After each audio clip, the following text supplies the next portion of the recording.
Taking only my valuables, I dash out of the house, sprinting down the bustling streets towards the train station. I race up the station stairs. At the platform, I wait for the train to my hometown, trying to suppress my anxiety. I glance around nervously, unsure if anyone is following me, though I don't even know what I'm running from. I don't understand why I've had to abandon the honeymoon I was eagerly anticipating and am now forced to flee. Yet I trust my husband who told me to run. My name is Megan. I'm an office worker who just turned 30.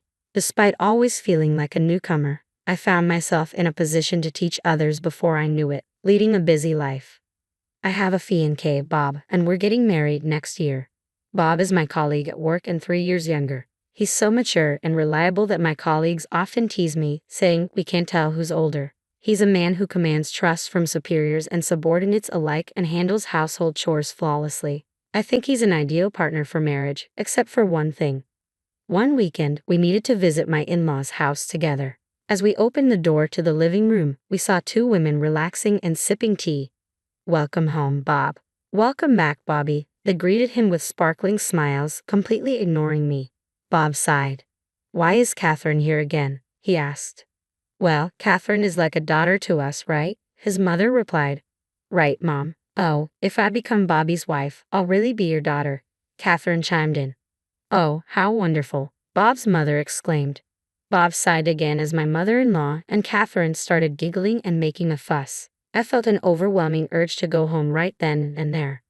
Catherine is a neighbor of my in-laws and Bob's childhood friend. They've been close since they were babies up until high school. Catherine has beautiful eyes and a slender figure, and with her expertise in acting cute, she's the type of girl that men can't leave alone. For some reason, she's fixated on Bob, and it started right after Bob told his parents about our engagement. She's been aggressively texting Bob, inviting him out for drinks and whispering things like, "I'll feel sad if you get married, and didn't you propose to me when we were little?" Feeling uneasy about Catherine's assertiveness, I asked Bob if he was interested in his cute childhood friend. He responded with a disgusted face. She juggled 5 guys at once on the soccer team in high school. In college, she only seemed to date men who had girlfriends or wives. "I'm too scared to marry a woman with no sense of chastity like that." "Well, you're right," I said. I was taken aback by Catherine's lack of fidelity but relieved to know that Bob was not swayed by her. However, my mother-in-law was on Catherine's side, trying to push me out by flaunting her closeness with Catherine. Apparently, she didn't like me because I'm older than her son, taller, and worked too hard for a woman. She seemed to be unaware of Catherine's wildness and thought that Catherine, who at first glance appeared elegant and obedient, would be easy to handle and boast about as a daughter-in-law. Because of those two, we faced the worst possible experience at our wedding a month later. Unbelievably, Catherine, who wasn't even invited, showed up at the reception wearing a pure white dress, which of course, only the bride is supposed to wear. Although it wasn't as lavish as a bridal gown, the fact that it was white didn't change, and she was the center of attention at the venue in many ways. What was even scarier was that during the reception she had the audacity to sit at the family table where my mother-in-law was. During our slideshow and even during our friends' speeches, I couldn't help but be bothered by her chatting it up with my mother-in-law. When they approached our table at one point, my husband argued with them as he tried to hold back his anger. "Catherine, you weren't invited, and you're wearing a white dress and sitting at the family table. What the heck are you thinking? What are you doing, Mom?" "But it's my childhood friend's wedding. I can't not celebrate it, and white matches my skin the best." "Oh, I agree. The white dress looks really good on your fair skin. You look the best in this venue. I requested the seat because you forgot to prepare it. Don't worry, I'm sharing the meal with her." My husband, unable to contain his frustration, looked down in despair. Looking at my father-in-law, who was at the family table, he had an apologetic look on his face. Although my father-in-law is a decent man, he's weak-willed and probably got bulldozed over by his wife. We had eagerly prepared and looked forward to this day for nearly a year. It's so frustrating. I feel like crying, but if I cry now, it will only please those two. I'm not going to show them my tears. When I raised my face and smiled at Catherine, I saw the corners of her eyes twitch. "Coming to celebrate even though you weren't invited, Catherine. You're really thoughtful of your friends, aren't you?" "Ha!" Catherine grimaced. "And it's so nice of you to share half your meal. Please do share half of your favorite filet mignon as well." Oh, my mother-in-law's eyes wandered.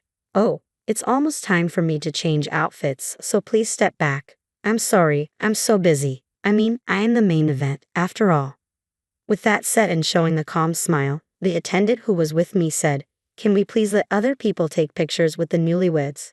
And kindly move them out of our way." I was grateful for her excellent work. Catherine glared at me for a moment with demonic eyes, but then immediately plastered on a cutesy, doll-like smile and laughed. "I'm sorry, I'm not the weak woman who would cry and wail." Thanks to the excellent attendant and the staff, the reception turned out all right. I was exhausted, but aside from those two, I received heartfelt blessings from everyone else and was able to fully appreciate the happiness. We didn't start living together right after our marriage. Since job transfers are announced at the end of the fiscal year, we thought it would be safer to find a new home afterward. So, for our honeymoon trip planned 2 weeks after the wedding, we each planned to leave from our own homes and meet up at the airport.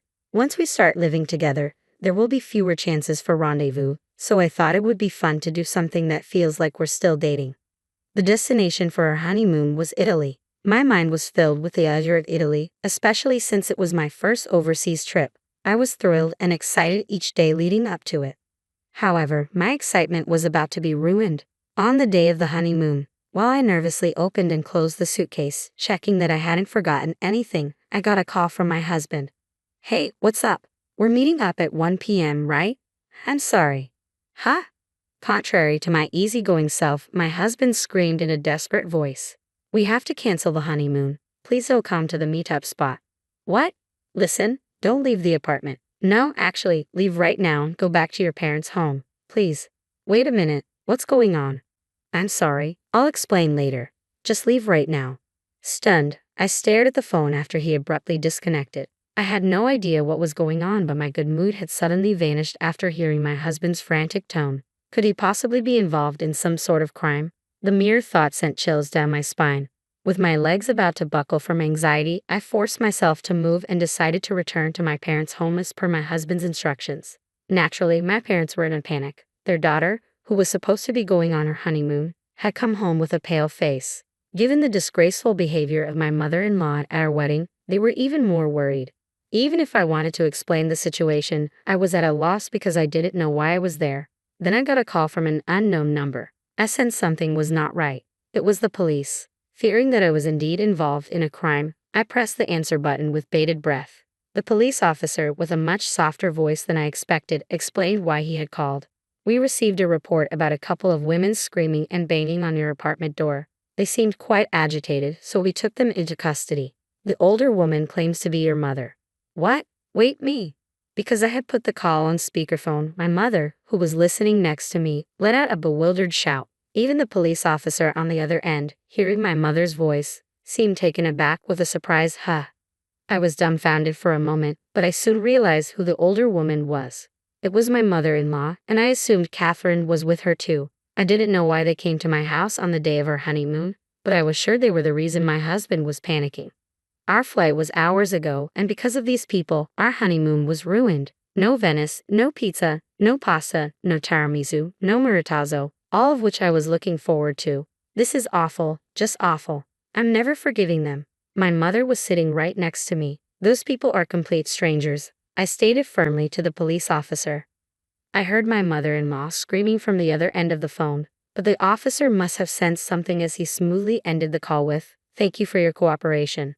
I suspected that my mother-in-law and Catherine came to my apartment with the intention of causing me harm. How crazy is it that they would claim to be my mother when they're in trouble?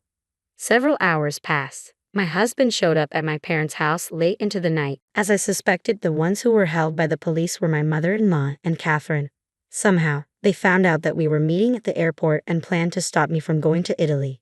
Catherine intended to run up to my husband at the airport and lie, saying, "Your wife has run off with another man," planning to comfort my distraught husband and maybe even take my place on our honeymoon to deepen their relationship. Did they really think they could easily take my place right before departure? Wouldn't their lie be exposed when we returned from our honeymoon? What short-sighted thinking, I thought, but their dreadful plan didn't end there. After stopping me, they intended to take me to a man my mother-in-law had chosen. 50-year-old unemployed brother. For that purpose, they had Catherine's cousins waiting in a car, which gave me chills. If this plan had gone through with my mother-in-law's brother and me, and my husband and Catherine, my mother-in-law thought we wouldn't be able to stay as a couple. It was a terrifying plan. How my husband found out about this terrifying plan was thanks to my father-in-law. He happened to overhear my mother-in-law and the others plotting and secretly contacted my husband. My husband was planning to do some work before heading to the airport, so when my father-in-law called, he was still at the office. He immediately called me in a panic. By the time he delegated his work to a colleague and arrived at my apartment, my mother-in-law and the others had already been taken away by the police. After that, he went to the police station with my father-in-law, sorted out various things, and finally managed to get to my parents' house. My husband apologized profusely for the actions of my mother-in-law and the others and for our canceled honeymoon. He did everything he possibly could, and seeing how worn out he had become in just one day, I couldn't bring myself to blame him. But I will never forgive my mother-in-law and Catherine. I will never forgive them, no matter what. From that day on, I switched from defense to offense. First, I demanded compensation for the cost of repairs to my apartment door that they had destroyed, various fees to the management company, and the cancellation fees for the honeymoon. They were enraged, thinking I was hiding, and kicked the door and even hit it with a nearby fire extinguisher. The door was a new high-end one that I had just replaced, so the repair cost was high. I had also splurged on the honeymoon, so everything in total came close to $20,000. Of course, they resisted. It's Bob's fault for not admitting he loves me. All I wanted was your happiness, Bob, my mother-in-law exclaimed. If you're not willing to pay, we're going to court, I responded. Court? Catherine looked horrified. If we go to court, we'll also pursue the fact that you tried to kidnap my wife. The costs on the amount claimed are likely to increase. At the mention of the word court, my mother-in-law began to tremble, and Catherine started to sob. Oh, you forgive me, right? I'm your precious girl, aren't I? Catherine pleaded. I'll never forgive you, my husband said coldly. Catherine let out a small shriek at his icy glare. But I love you so much. It's cool, you love me too, don't you, Bob? There's no way I could love a woman who casually dates 5 guys at once or goes out with a married man. What? What 5 guys? My mother-in-law looked at Catherine in shock. Catherine's face turned pale as she realized her secrets were out in the open. I backed up my husband. You say you love Bob, but you only started saying that after he and I got engaged, right? Even if you're not interested in a man, you suddenly want him when he's someone else's. Catherine's eyes darted around in panic. The mother-in-law glared at her, clearly hitting a nerve. Desperate, Catherine pointed at my mother-in-law and shouted, You're the main culprit. You tried to use me because you didn't like your daughter-in-law. Oh my, you're trying to pin the blame on me, Bob. This woman led me astray. I tried to stop this terrible thing. What? The two began to argue fiercely, nearly grappling with each other. Their previously friendly facade shattered in an instant. What a fragile friendship. In the end, Catherine's parents and my father-in-law intervened, and they decided to split the claim amount exactly in half. Catherine's parents, unaware of their daughter's disgraceful behavior, were very apologetic. We brought in a lawyer and filed a restraining order against both Catherine and my mother-in-law. Despite her tearful refusals, the maliciousness of their plan left no room for forgiveness from either me or my husband. 3 years later, we were living peacefully with our newborn child when a man visited our home. Stylishly dressed in an expensive suit, he introduced himself as Catherine's fiancé. I went to Catherine's parents' house to say hello, and I happened to meet one of her classmates who told me, wasn't she supposed to steal Bob? Hearing Catherine's name for the first time in a long while, my husband facepalmed. The classmate Catherine and her fiancé must have attended our wedding and witnessed Catherine's disgrace. I thought it was a joke, but I was concerned about Catherine's pale face. I'm sorry, but I had it investigated. You and Catherine were childhood friends, but you're not dating now, are you? Of course not. We've never even dated. When my husband emphatically said this, the fiancé looked relieved. But she might be dating someone other than me. What? The Catherine I knew was the type to date a different guy every day of the week. What? Even though she wasn't invited to our wedding, she showed up wearing a white dress and brazenly sat at the family table. No way. If you're going to investigate, you should widen the scope, not just focus on me. All right. Catherine's fiancé responded faintly and then staggered away from our house. They did carry out an investigation, and Catherine's embarrassing history with men came to light. It turns out Catherine's fiancé was the son of a somewhat prominent CEO, and the entire family was furious at Catherine, who had falsely portrayed herself as a chaste woman. Apparently, she had been dating several men while engaged. Not only was the engagement called off, but she is also being sued for damages. If she hadn't let her desire to steal someone else's man ruin our wedding, she might have lived a life of luxury without anyone finding out. Well, her true nature would have been exposed eventually, but this is way too much poetic justice. My mother-in-law seems to be fretting over not being able to meet her first grandchild. She watches with bated breath as my father-in-law cheerfully brings baby supplies over to our house. Several times, baby clothes were sent via my father-in-law, but I sent them back without even looking at them. Catherine was dumped by her fiancé, is drowning in debt, and my mother-in-law is unable to see her beloved son and grandchild. As neighbors, they get into a catfight every time they see each other. The neighbors who witness these ugly disputes are certainly not enjoying it. Hey Megan, how about we visit the Miami Seaquarium on the second day, and on the third day, let's head to Key West. I heard there's the Overseas Highway. Sounds beautiful. I also want to eat seafood at a Cuban restaurant. I want to swim with the fishies. This year, as our son turns 3, we're finally planning to take the honeymoon we never got to have. Our destination is Florida. The main goal is to show our son dolphins and explore all the local food specialties like Cuban cuisine. We haven't given up on Italy, but we're waiting until our son is a bit older for that adventure. It may be far off in the future, but with my husband, I know we can make it happen. Every day, I feel so content and happy with our little family.